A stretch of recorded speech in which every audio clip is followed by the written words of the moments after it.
Hello everyone, welcome to let's revise. आज की video में मैं ऑब्जर्वेशन कॉपी के बारे में बात करूंगी।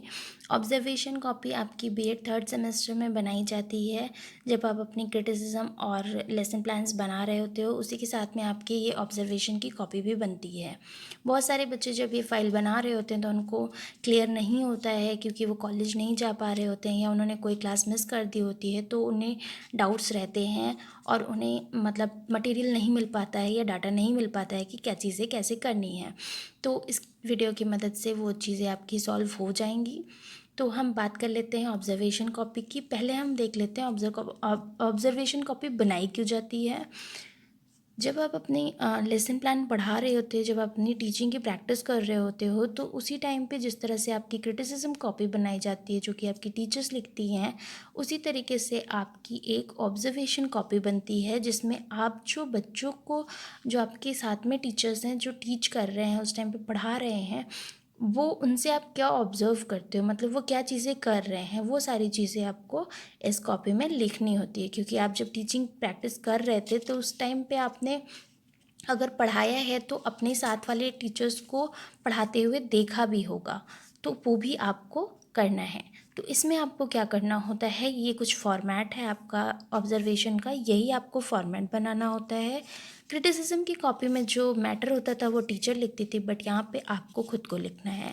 ठीक है, तो आपको क्या करना है, यहाँ पे ऑब्जर्वेशन मतलब आपको 5 ऑब्जर्वेशन दोनों सब्जेक्ट के बनाने हैं, तो आपको टोटल 10 ऑब्जर्वेशन करने हैं। ठीक है, जैसे 5 आपका कॉमर्स का होगा एंड 5 आपका इकोनॉमिक्स का होगा। तो यहाँ पे मैं सबसे पहले ऑब्जर्वेशन नंबर 1 डालूंगी। फिर जैसे आप डालते आ रहे हो, date, class, subject, topic, period and duration. Subject आपका कॉमर्स है, 5 कॉमर्स के बनेंगे, तो पहले ये 5 कॉमर्स के देख लेते हैं। तो ये जो ऑब्जर्वेशन मैंने किया, ये 2 तारीख को नहीं 8 तारीख को किया था।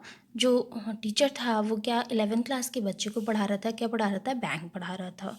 ठीक है, जो उस टाइम पे पीपल टीचर था उनका नेम था आयुषी पांडे। ठीक है, यहाँ पे जो होगा वो पीपल टीचर की साइन होगी, क्योंकि आपने उनको ऑब्जर्व किया है, एंड जो आपकी स्कूल की टीचर हैं, कॉलेज की टीचर, उनकी यहाँ पे साइन होगी। तो यहाँ पे मैंने कुछ 5 पॉइंट्स नोट किए हैं। Explanation should be in high voice, मतलब जो भी वो पढ़ा रही हैं वो लाउड वॉइस में होना चाहिए। Don't move body don't move body parts unnecessary, मतलब अगर आप पढ़ा रहे हो तो आप फिजूल में इधर उधर अपने हाथ पैर नहीं चलाओ। More content should be there, मतलब उनका कंटेंट थोड़ा सा कम था, उनका कंटेंट ज़्यादा होना चाहिए। Use objective type question in recapitulatory questions, या तो आपको पता ही है कि रिकैप्चुलेटरी क्वेश्चंस में आपके शॉर्ट, वेरी शॉर्ट, लॉन्ग नहीं होने चाहिए, ऑब्जेक्टिव क्वेश्चंस होने चाहिए। देन 5th पॉइंट है आपका ब्रिंग योर ओन डस्टर, मतलब अपना खुद का टीचिंग एड ले जाना है, किसी दूसरे का आपको बोरो नहीं करना है। ये बात होगी आपके एक सब्जेक्ट की, कॉमर्स की। अब हम बात कर लेते हैं इकोनॉमिक्स की। ये देख लीजिए, आपके 5 हैं कॉमर्स के, 4th एंड ये आपका 5th।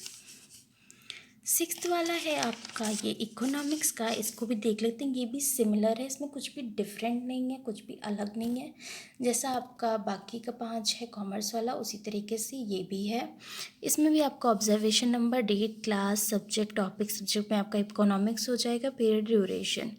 ये भी सेम जो पीपल टीचर थी उन्हीं का मैंने ऑब्जर्व किया है। बाकी चीज़ें भी सारी एज इट इज़ है। लास्ट में आपका pupil teacher sign and signature.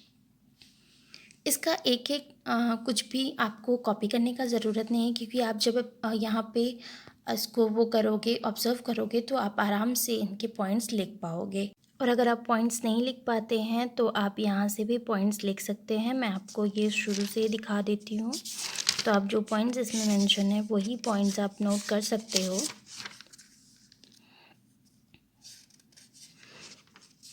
कोई भी चीज़ जो आपको विजिबल नहीं होगी वो आप मुझसे पूछ सकते हैं कमेंट सेक्शन में।